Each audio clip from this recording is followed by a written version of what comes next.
Morning students. 7th class Hindi व्याकरण chapter 4। देखिए ये है संधि। ठीक है, संधि होता क्या है?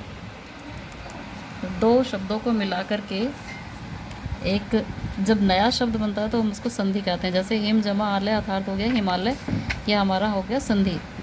और जिस प्रकार से रवि जमा इंद्र, ये हो गया रविंद्र। दो शब्दों को मिलाकर एक नए शब्द का निर्माण हुआ है तो ये हो गई हमारी संधि। आगे आता है संधि विच्छेद। देखिए ये है संधि विच्छेद। संधि विच्छेद होता क्या है?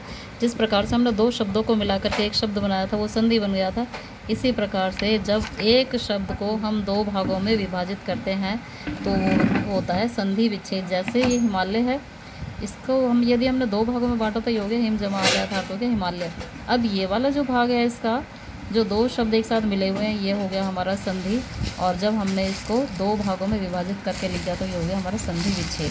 ठीक है, संधि विच्छेद। अब आगे संधि के भेद कितने होते हैं? संधि के 3 भेद होते हैं: स्वर संधि, व्यंजन संधि और विसर्ग संधि। स्वर संधि क्या होता है? स्वरों के मेल से जो संधि बनती है उसको हम स्वर संधि कहते हैं। स्वर संधि के भी 5 भेद होते हैं: दीर्घ संधि, गुण संधि, वृद्धि संधि, यण संधि और अयादि संधि। ये आप अच्छे से अपनी बुक में ध्यान पूर्वक पढ़ेंगे। देखिए दीर्घ संधि के एग्जाम्पल है, जैसे ए और जमा ए दोनों को यदि मिलाएंगे तो बड़ा आ बन जाएगा, अर्थात ये हो जाएगी हमारी दीर्घ संधि।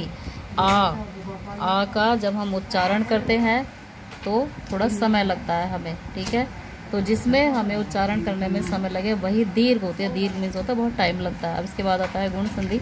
गुण संधि के एग्जाम्पल देखिए ये हैं, आप सभी बच्चे इसको ध्यान से पढ़ेंगे। ठीक है, जैसे ए जमा ई, इनको मिला करके हो जाता है हमारा ए। इस प्रकार के एग्जाम्पल हमारे गुण संधि के। इसके बाद आता है वृद्धि संधि। वृद्धि संधि क्या होता है? देखिए ए आ का ए आई से मेल होने पर, यदि ए और आ का ए और आई से मेल हो जाता है तो ये हमारे देखिए आगे जाकर क्या बन जाते हैं? औ।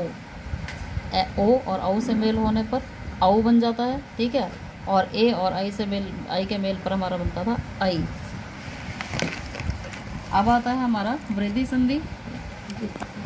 वृद्धि संधि, वृद्धि संधि के एग्जाम्पल है ये देखिए, ए और ए के मेल से आई बनता है और इसी प्रकार से ए और ओ के मेल से औ बन जाता है।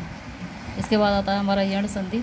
यण संधि में क्या होता है? ये इसके एग्जाम्पल हैं ई या ई प्लस ई, और बड़ी ई के अलावा यदि अन्य कोई स्वर हो, जैसे ई के स्थान पर ये बन जाता है य। ठीक है, इसके एग्जाम्पल ये है छोटी ई प्लस ए, तो इन दोनों के मेल से हमारा बन जाता है ये। जिस प्रकार से इसके एग्जाम्पल दिए गए हैं, अति छोटी ई की मात्रा है इस पर, इसको यदि हम इससे संधि करें, इसकी संधि होगी इससे, ये भी छोटा ए है, छोटी ई और छोटा आ जब मिल गया तो ये हो गया हमारा क्या बन गया? अत्यधिक। अति जमा अधिक, तो ये हो गया हमारा अत्यधिक। अर्थात ए ई और ए को मिला करके हमारा यह बन गया।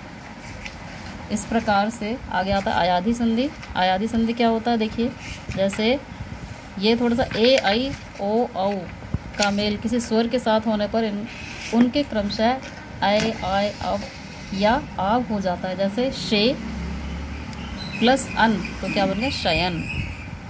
ये एग्जाम्पल सभी ध्यान से पढ़ेंगे। इसके बाद आता है हमारा व्यंजन संधि। Very important.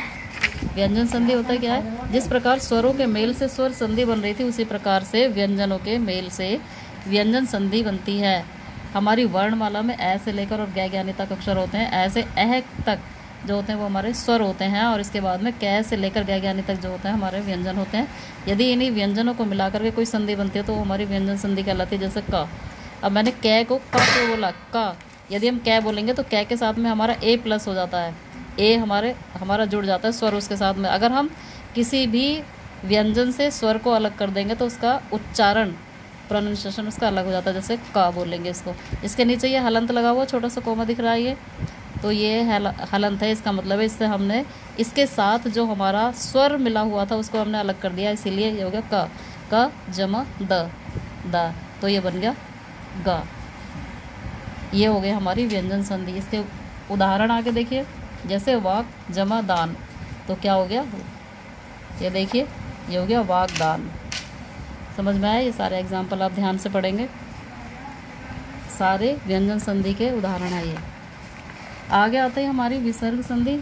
विसर्ग संधि क्या होता है? जैसे हमने स्वर संधि पढ़ी थी, व्यंजन संधि पढ़ी थी, ये हो गया हमारा विसर्ग संधि, जिसमें पीछे दो बिंदु आते हैं, जैसे ये है, इसको हम विसर्ग बोलते हैं।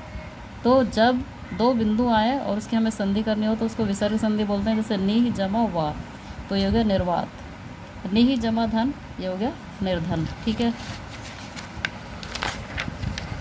इस प्रकार से ये सारे के सारे हमारे स्वर संधि के एग्जाम्पल दिए गए, सभी ध्यान से पढ़ेंगे इनको और समझकर अच्छे से इसको समझेंगे। और यदि नहीं आता है तो मुझसे क्वेश्चन पूछेंगे और मैं भी आपसे ऑनलाइन क्वेश्चन पूछूंगी। ठीक है, थैंक यू।